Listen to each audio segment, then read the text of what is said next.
माय channel. कशा आहेत सगळेजण? आय होप तुम्ही मस्त मजेत असाल आणि मीही मस्त मजेत आहे. तर आमच्या इकडे उन्हाळा थोडा थोडा जाणवत आहे.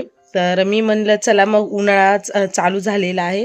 तर खूप साऱ्या अशा गोष्टी असतात की त्याचा उन्हाळ्यामध्ये आपल्याला प्रचंड त्रास होतो. तर ॲक्च्युली कसं आहे माहिती का, मी आज किचन टिप्सचा व्हिडिओ शेअर करते. खूप वेळेस काय होतं, किचनमध्ये जो आपला चपात्यांचा किंवा पोळ्यांचा डब्बा असतो ना, तर कधी-कधी आपण घाईगडबडीत गरम चपात्या तशाच टाकून जातो किंवा काय-काय वेळेस ते कापड धुतलेली नसतात, तर त्याच्यामुळे त्याच्यामध्ये कुमट वास यायला लागतो किंवा तेलाची दुर्गंधी यायला लागते.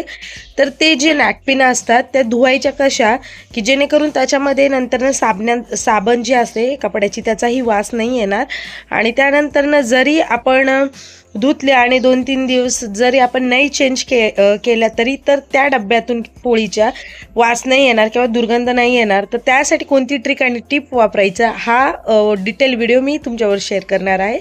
जास्त वेळ न करता लगेच व्हिडिओला सुरुवात करूया. आपल्या भारतीय खाद्य संस्कृतीमध्ये पोळी किंवा चपाती ही खूप महत्त्वाची गोष्ट आहे. पण काय कारणास्तव आपण गरम गरम चपात्या किंवा पोळ्या तशाच ठेवतो आणि ज्यावेळेस मग आपण डब्बा किंवा दुरडी उघडून पाहतो त्यावेळेस कळतं की अरे याच्यातून तर वास येतोय, स्मेल येतोय, दुर्गंध येतोय. कारण ते जे कापड आपण नॅपकिन वापरतो ना त्याला तेल लागतं आणि गरम झाकल्यामुळं उष्णतेचा आणि त्याचा दोन्हीचे रिॲक्शन होतात आणि मग त्या पोळीच्या नॅपकिनमधून घाणेरडा असा वास यायला लागतो. तर आता करायचं काय आहे, आणि मी ह्याच्यामध्ये तुम्हाला 2 पद्धती सांगणार आहे. कापड वॉश कसं करायचं आहे चपातीचं, आणि नंतरनं वॉश झाल्याच्यानंतर यूजमध्ये आणल्याच्यानंतरही त्याला नंतर स्मेल नाही येणार. तर अशा 2 पद्धती सांगणार आहे. पाणी कोमट करायचं आहे, जास्त गरम करायचं नाही. त्याच्यामध्ये 2 ते 3 लवंग टाकायचे आहेत. लवंग टाकल्याच्या नंतर पाणी थोडंसं गरम होऊ द्यायचं आहे आणि त्याच्यामध्ये अगदी थोडं डिटर्जंट पावडर टाकायचं आहे. डिटर्जंट पावडर ह्याच्यासाठी कमी टाकायचं आहे की नंतरनं जर त्याच्यात डिटर्जंट पावडर जास्त टाकलं की त्याचा डिटर्जंटचा त्या नॅपकिनला वास पकडतो आणि नंतरनं तो थोडा स्मेल किंवा तो थोडा वास त्या पोळीच्या किंवा चपातीच्या कापडाला यायला लागतो. तर थोडंसं वापरलेलं आहे. तर तो स्ट्रॉंग वॉश कमी करण्याकरता हे टाकलेली आहे मी लवंग.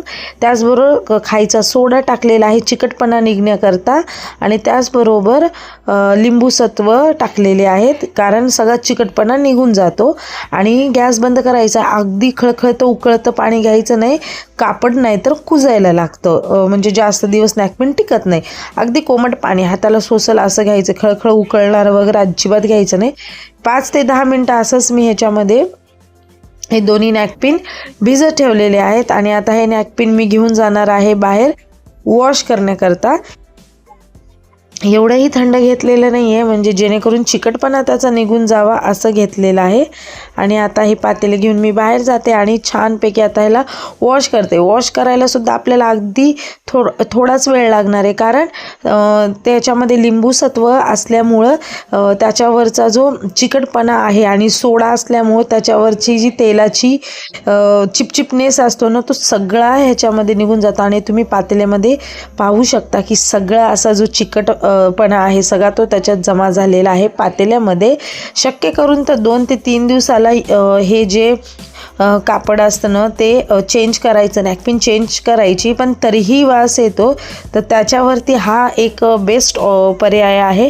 आणि आता बघू शकता मी इकडे ह्याला असं काय घासणीनं घासत किंवा ब्रशनं घासत नाही बसलेली, लगेच सगळा चिकटपणा निघून गेलेला आहे.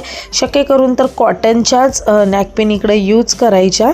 आणि आता हे पूर्ण पाणी टाकलेलं आहे मी आणि सर्व त्याच्यावरचा चिकटनेसपणा सगळा निघून गेलेला आहे, बघू शकता तुम्ही. आणि आता माझ्या हाताला सुद्धा असं कुठं असं तेलकटपणा वगैरे जाणवत नाही, कारण सर्व तो गरम पाण्यामुळे आणि त्याच्यात टाकलेल्या वस्तूंमुळे सगळा चिकटपणा निघून गेलेला आहे. आता हातावर मी थोडंसं असं रफ केलेलं आहे आणि आपल्या साध्या पाण्यामध्ये त्याला स्वच्छ असं धुवून घेणार आहे. आता बघू शकता तुम्हाला मी दाखवते की कुठं चिकटपणा किंवा तेलाचे डाग इथं अजिबात दिसत नाही आहेत. आणि आता ह्या साध्या पाण्यामध्ये ह्याला 1-2दा छान असं पाण्यात इसळून घ्यायचं आहे आणि उन्हाला छान असं वाळून घ्यायचं आहे. शक्य करून उन्हाला वाळवायचं आहे, पंख्याच्या ह्याच्या खाली वगैरे वाळवायचं नाही आहे, कारण पंख्याखाली व्यवस्थित वाळत नाही. तर छानपैकी कडकडीत उन्हामध्ये वाळून घ्यायचं आहे. आता मी त्या हँगरला दोन्ही जे आपले नॅपकिन आहेत ते लटकवलेले आहेत आणि आता सुकवत ठेवलेले आहे. आता हा नंतरचा व्हिडिओ आहे ज्यावेळेस नॅपकिन मी यूज केल्या, पण थोड्या यूज केल्याच्या नंतरही एक दिवस समजा, म्हणजे मी आता हे एक दिवस आधी वॉश केलेली नॅपकिन आहे, तशा माझ्याकडे 3 आहेत, तर तरीही मला थोडासा स्मेल जाणवतो. आता हा अनुभव तुम्हाला पण येत असेल, थोडा तरी स्मेल जाणवतोच, कारण तेल त्याला लागतं.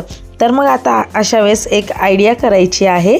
तर ह्या नॅपकिन आता ही बघा, ही स्वच्छ दिसते, तुम्हाला कुठेही डाग दिसत नाही आहे, पण स्मेल येतो आहे. तर काय करायचं आहे, पोळीचा डब्बा वापरत असाल, म्हणजे चपात्याचा डब्बा वापरत असताल किंवा दुर्डी वगैरे वापरत असताल, तर पहिल्या तर चपात्या ज्या वेळेस आपण करतो ना, त्यावेळेस गरम गरम चपात्या कधीच डब्यात ठेवायच्या नाही आहे. स्टीलच्या दुरडीत ठेवल्याच्यानंतर एक वेळेस वाफ तर निघून जाते, पण स्टीलच्या ह्याच्यामध्ये नाही जात.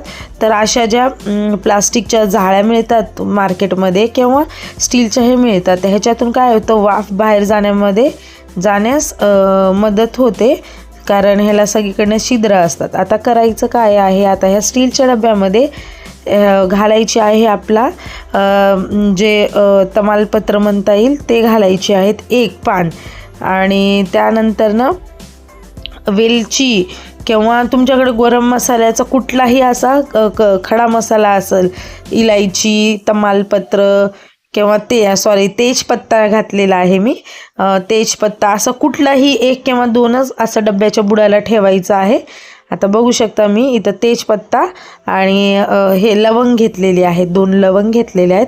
आणि आता हे आठवडाभर जाणार आहेत, मला आठवडाभर जाणार आहेत, आणि त्याच्यामध्ये असं ठेवायचं आहे. ठेवल्याच्या नंतर ना आपला जो कापड आहे तो कापड ह्याच्यावरती टाकून घ्यायची आहे, जी नॅपकिन आहे ती नॅपकिन टाकून घ्यायची आहे, आणि आता चपात्या त्याच्यामध्ये ठेवायच्या आहेत. तुम्हाला थोड्या दिवसांनी अनुभव येईल की जसं तुम्ही हे गोष्टी वापरायला चालू केला ना, तर त्याच्यातला स्मेल. व्हिडिओ तुम्हाला आवडला असेल तर नक्की चॅनलला सबस्क्राईब, लाईक आणि शेअर करा. त्याचबरोबर बेल आयकॉन प्रेस करायला विसरू नका. पुन्हा एकदा भेटूया अशाच नवीन व्हिडिओमध्ये. तोपर्यंत बाय बाय.